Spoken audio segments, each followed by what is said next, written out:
the more you can preserve them in their whole form, the healthier they are for you, and the more they promote a natural vibrance in your own life. This was the best reason I thought of all. Have a purpose to your life. So many of us, I think, live in this routine where we go to work, we come home, we do whatever it is we do for a few hours, we go to sleep, start the whole cycle the next day. And 10 years go by, 15 years go by, you finally retire and you realize you haven't done anything with your life that you wanted. And that creates a lot of depression amongst senior citizens, especially if they're not able-bodied in their later years to go back out and try those things again.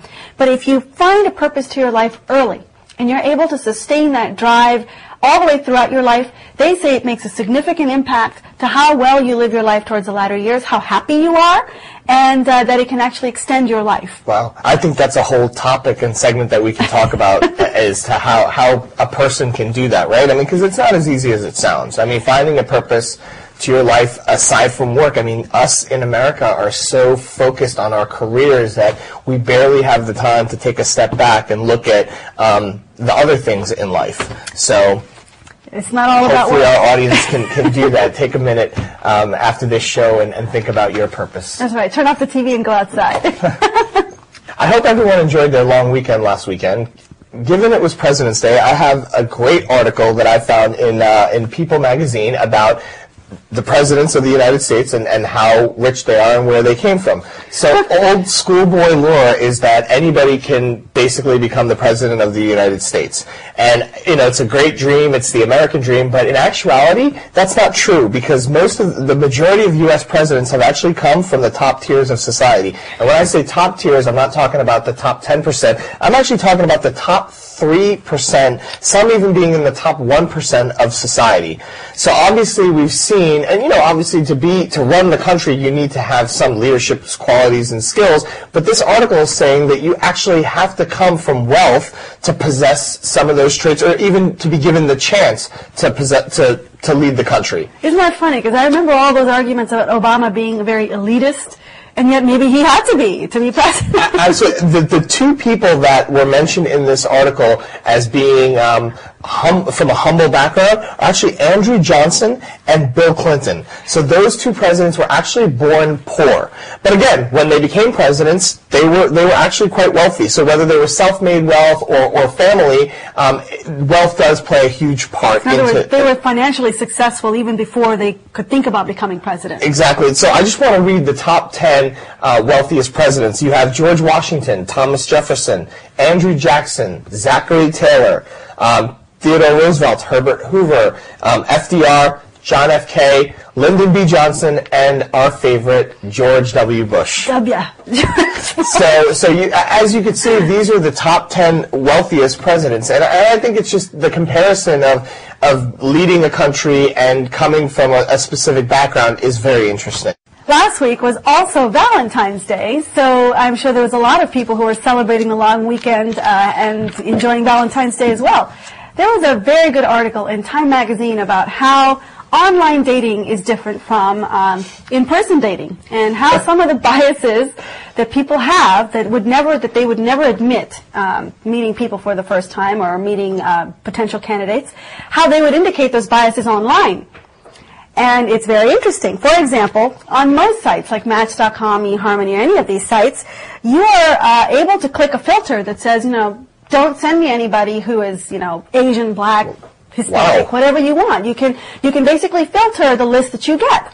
Well, think about that. I mean, is that a form of racism? Is that a, you know, personal preference? It's a fine line between what you would consider racism or not racism. But here are some very interesting statistics. There was a group that did a study using all of these sites and just looking at ratios and percentages of, you know, who got the most attention or, you know, who got the most response rates. And I wanted to read a few of these out to you because they're just fascinating. And unfortunately for the Indian males, the news was not so good on these sites, but we'll get to that in a minute. This is kind of a trend, right? The last couple times that we've done, Indian males have always been in the bottom category of love. It's unfortunate because if you think about it, most Indian males, they're generally hardworking, they generally have jobs, they're smart, so, you know, and they're doctors, lawyers, or engineers. So, I mean, you got entrepreneurs. Or entrepreneurs. So I don't exactly know what's going on there, but here's some statistics. White males got the most replies to their messages on online sites.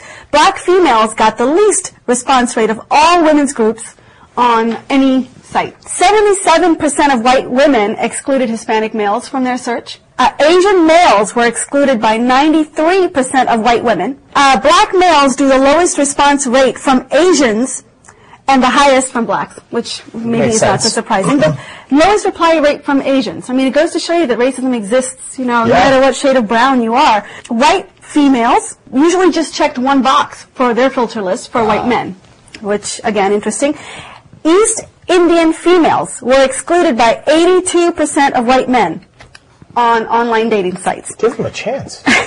Asian females got a better response versus blacks or Latinos or anybody else. So Asians and Indians are not seen the same way, which is very interesting. East Indian males garnered an average response rate of 21%, the lowest of all race-gender combinations on online sites. I found this article so depressing because I thought, you know, really, if online dating is supposed to be the next big cure-all to single people, you think about all the factors that work against you before you've even had a chance to meet the person. Hey, at least you're not an East Asian male like I am.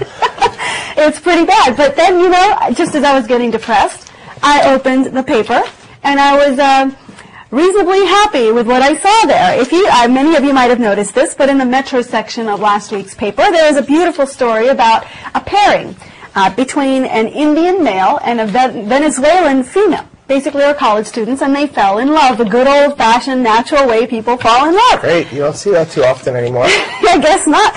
And the whole article was about really all the family strife. Obviously, when you have two cultures that are mishmashing this way, you're going to have family strife.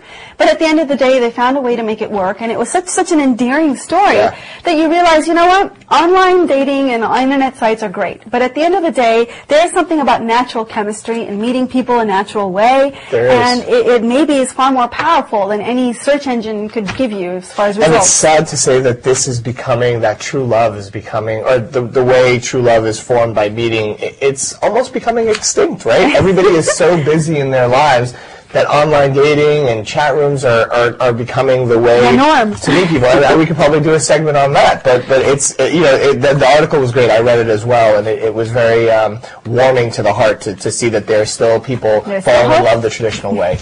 Well, folks, that's about all we have for you this week, but we want you to stay tuned because coming up next is Community Corner with Deepa Iyer. This month's topic is the Census 2010, which, of course, will be arriving in your mailbox, so make sure you fill it out.